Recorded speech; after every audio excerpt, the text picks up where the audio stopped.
నమస్తే. ప్రస్తుతం మన స్టూడియోలో ప్రముఖ వేదిక్ ఆస్ట్రాలజర్ గోనుగొంట్ల సురేష్ బాబు గారు ఉన్నారు. సో జూలై మాసంలో వృశ్చిక రాశి వారి పరిస్థితి ఏ విధంగా ఉండబోతుందో గురుగారిని అడిగి తెలుసుకుందాం. నమస్కారం సార్. మణికంఠ గారు నమస్కారం అండి. గురుగారు, జూలై మాసం ఆషాఢ మాసం ఓవరాల్గా వృశ్చిక రాశి వారి పరిస్థితి ఎలా ఉండబోతుంది? ఎలాంటి సిచ్యువేషన్స్ వీళ్ళు ఫేస్ చేయబోతున్నారు? ఎలాంటి జాగ్రత్తలు తీసుకోవాలి ఓవరాల్గా? సో వృశ్చిక రాశి వాళ్ళు కనుక మనం చూసుకుంటే పెద్దలకి చేంజెస్ ఏమి ఉండదండి. జూన్లో ఎలా ఉంటుందో మోరార్లెస్ అలానే ఉంటుంది. ఒక్క సూర్యుడు మాత్రం మారారు. ఈ మారటంతో కొంచెం వృద్ధి వస్తుంది, కొంచెం డెవలప్మెంట్ ఉంటుంది. బట్ జూన్ మంత్ ఎలా ఉందో దాన్ని ఆల్మోస్ట్ కాపీ పేస్ట్ మనం అనుకోవాలన్నమాట. పెద్దగా ప్లానెట్స్ అయితే ఎక్కడ చేంజెస్లో ఒక్క సూర్యుడు తప్ప. ఈ సూర్యుడు కూడా మిక్స్డ్ రిజల్ట్ని ఇస్తున్నారు అనమాట వీళ్ళకి. ఆ ఒక్క విషయంలో పాజిటివ్గా ఉంటుంది, మిగతా అంత యాస్టివ్గా ఉంటుంది. అయితే ఈ వృశ్చిక రాశిలోకి మనకు జూలై మంత్లో వెళ్ళబోయే ముందు ఈ మాసం యొక్క విశిష్టత మోస్ట్లీ ఈ మాసం అంటే మనకి ఆషాఢ మాసం 3 వీక్ 25th వరకు ఉందండి. అయితే ఇందులో కొన్ని విశిష్టత గల రోజులు ఉన్నాయండి. అవి అందరూ పాటించాలి.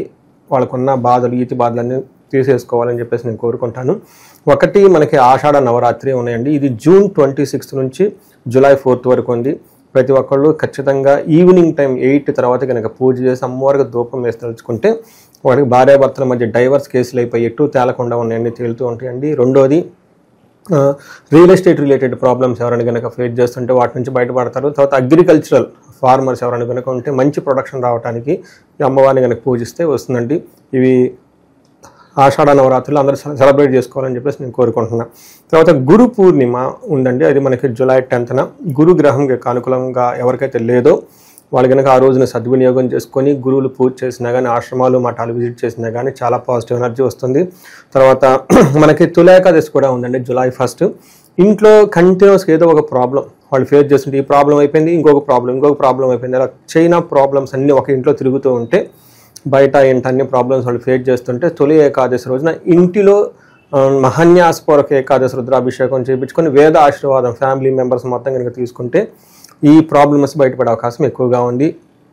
ఆ రోజు కూడా చాలా విశిష్టత కలిగిన రోజు. తర్వాత నాగ పంచమి అని ఉందండి. ఇది మనకి జూలై 29th మంత్ ఎండ్లో ఉంది.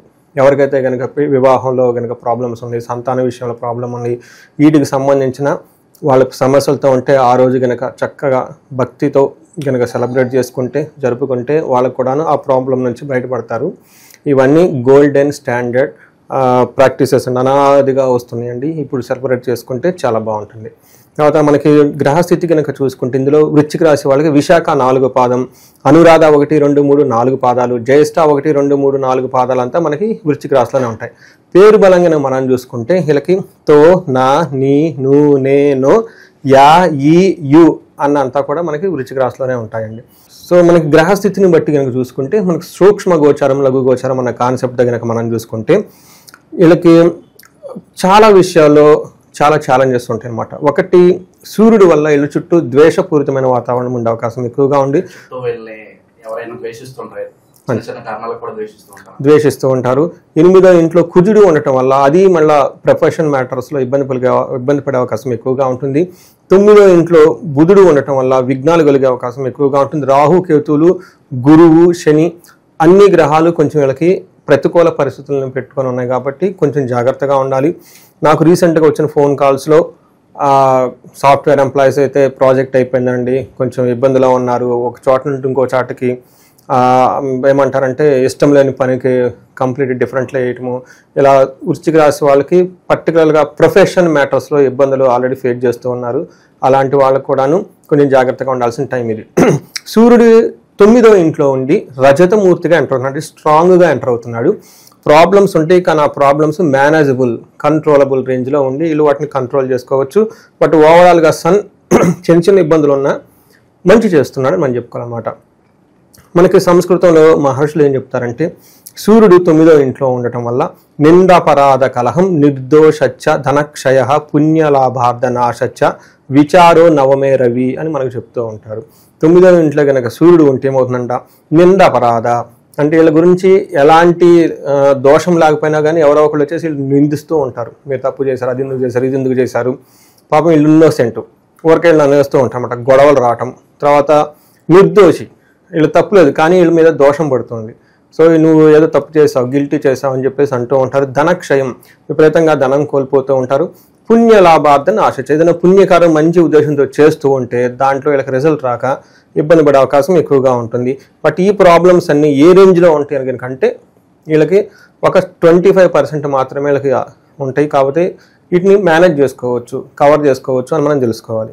10వ ఇంట్లో కుజుడు ఉండటం వల్ల ఇది కూడాను అంత మంచి పొజిషన్ కాదు. అప్ టు జూలై 28 వరకు కుజుడు ప్లస్ 10th హౌస్లో కేతు కూడా ఉండటంతో వీళ్ళకి చాలా ఇబ్బంది పడే పరిస్థితులు ఎక్కువగా ఉన్నాయి. జాగ్రత్తగా ఉండాలి. మనకి డెడ్లీ కాంబినేషన్ అంటారు, ఏదైనా మార్స్ కుజ కలిసి ఉంటాయి. అది వీళ్ళకి 10th హౌస్లో ఉన్నారు. అందుకని ప్రొఫెషన్లో చాలా అన్సర్టనిటీ ప్రాబ్లమాటిక్గా ఉంటుంది. మీకు ఆల్రెడీ చెప్పాను, నాకు కాల్స్ రావడం స్టార్ట్ అయిపోయినాయి ఒక్కొక్కటి వృశ్చిక రాశి వాళ్ళకి. కొంతమందికి డెడ్ లైన్స్ అవన్నీ విజిట్ చేశారు. బట్ ఈ సిచ్యువేషన్ వీళ్ళకి జూలై 28 వరకు ఉంటుంది. చాలా జాగ్రత్తగా ఉండటం ఎంతైనా అవసరము. మనకి శాస్త్రాల్లో ఏం చెప్పారంటే నిత్య క్లేశ సదా వ్యాధి సదా భోజన దుర్బలం సదా సంచార ఉద్యోగం దశమస్తే ధారాసుతి అని మనకి చెప్తూ ఉంటారు.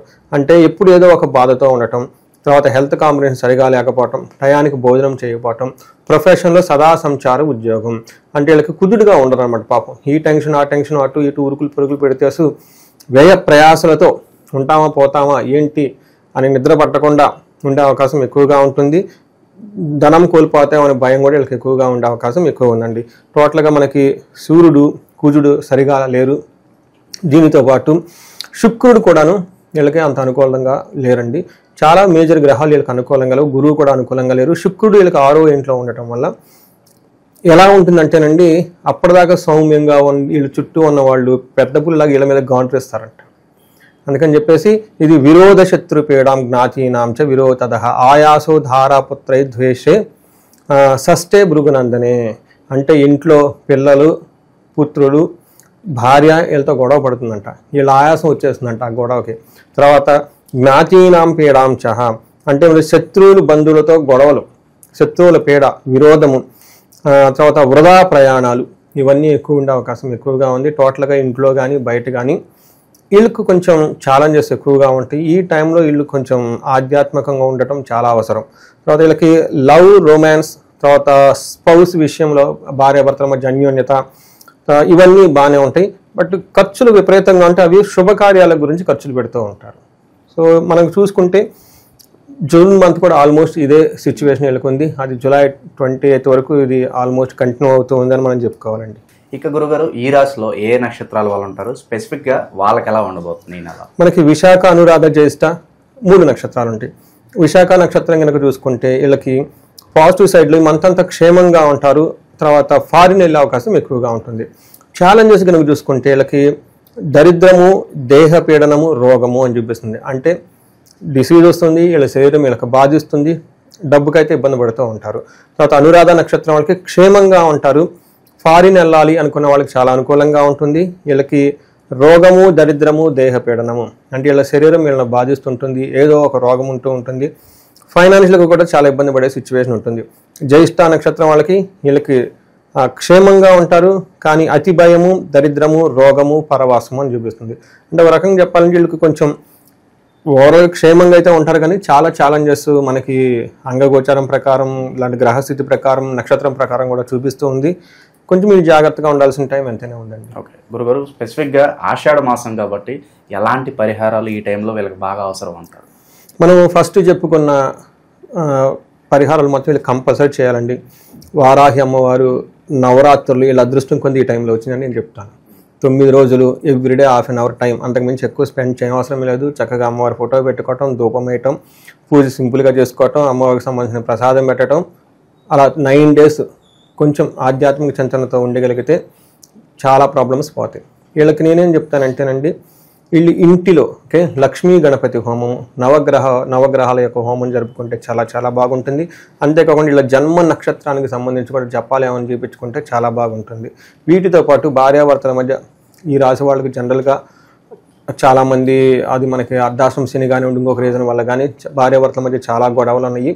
వీళ్ళకి అన్యోన్యత గురించి అన్యోన్య దాంపత్య పాశుపత అభిషేకం చేసుకుంటే చాలా మంచిది. కొంతమంది సీరియస్గా డైవర్స్ కేసులు అవి అటు ఇటు తేలకుండా ఉన్నాయండి. ఇది వారాహి ఈ టైంలో వీళ్ళకి చాలా మంచిదని మనం చెప్పుకోవాలి. ధనం వీళ్ళకి చాలా ఇబ్బంది పడుతూ ఉన్నారు. కుబేరు పాశుపత అభిషేకం చేసుకుంటే చాలా బాగుంటుంది. ప్రొఫెషనల్ ఎవరైనా కనుక బాగా ఇబ్బందులు పడుతూ ఉంటే వీళ్ళు మన్యు పాశుపత అభిషేకం కానీ మన్యు పాశుపత హోమం కానీ చేయించుకుంటే వీళ్ళకి చాలా బాగా కలిసి వస్తుందండి. సో ఇంతవరకు చేసుకుంటే వీళ్ళకి చాలా చక్కగా ఉంటారని చెప్పేసి మనం చెప్పుకోవచ్చు. బట్ ధైర్యంగా ఉండాలండి, ఇది టెంపరీ ఫేజ్ అని ఒక మైండ్లో ఉండాలి. సో మంచి రోజులు ముందు ఉంటాయని చెప్పి ధైర్యంగా ఉండాలంట. రెండోది, ఇది మనకి 100% కాదండి, ఎందుకంటే మనం ఇప్పుడు చెప్పుకునే గోచార ఫలితాలు 30 to 40% మాత్రమే వాళ్ళకి ఎఫెక్ట్ అవుతాయి.